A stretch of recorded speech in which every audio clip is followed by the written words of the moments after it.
Thank you very much, and thank you for being with us today, especially all the way from Yukon. I'm very happy to see that there are francophones in Yukon who speak French so well and who are prepared to defend the language and all of the associated services. You are heading the national strategy for language security. Can you tell us how Bill C-13 responds to that strategy or takes the national strategy on language security into account? Certainly, for those who don't know, the national strategy for language security is an intergenerational and multi-sectoral strategy that the Federation has created to deal with the problem of language insecurity. Language insecurity, generally speaking, is when a person doesn't feel comfortable using their mother tongue for whatever reason. Perhaps we feel like our French isn't as good as our neighbor's French, or you feel like you're constantly correcting yourself, or in a workplace context, we may feel unable to communicate in French or in another language. Generally speaking, it's the feeling that we're trying to describe.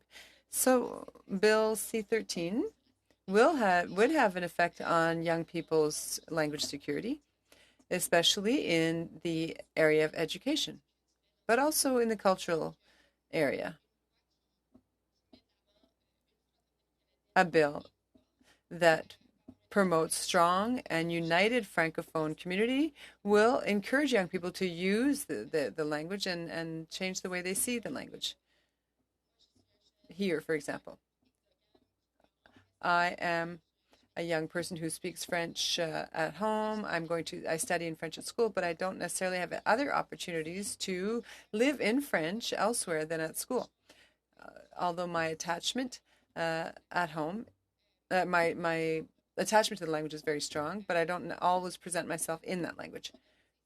Modernized legislation that shows specific leadership, particularly strong leadership, will show youth that they have the opportunity to do so. They can fund post-secondary educational institutions, for example, that will help us network and meet each other. That's where you often create new relationships. We're talking about the construction of one's identity at the Federation. And if we don't have a modernized act that demonstrates leadership in that area, we will demonstrate to young people that the French language isn't necessarily a value.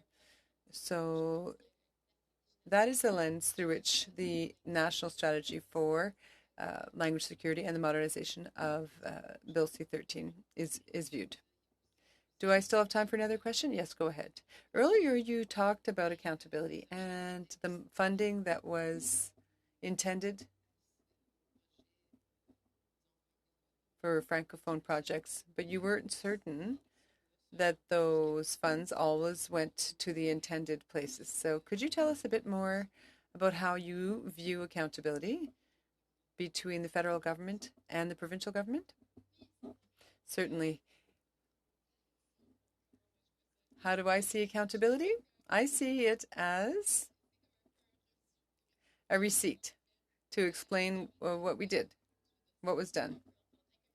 It seems a bit childish, perhaps, but it's a promise that we've made, and in the end, you're keeping your word towards that community. And it's also the way that the federal government protects minorities in the various provinces and territories. We saw it in Alberta. We also saw it in Ontario. Some provincial governments cut back services to minority Francophone communities a great deal. So accountability would protect us and also show leadership on the part of the federal government. What would accountability look like?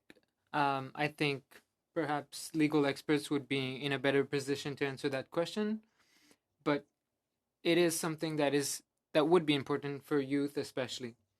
Well, one of the things that you could ask for as a young person who wants funding might possibly well be that when there is funding given to provincial governments, that you be aware of it, so that if nothing else, you know that funding is coming. Because if you had that information, you could probably track the funding and see how that funding is being used. So perhaps that could possibly be one suggestion to make to the federal government. What do you think about it? Absolutely. That would be amazing to be able to track funding to organizations, and perhaps organizations could then know who to turn to for funding. It's what we call follow the money.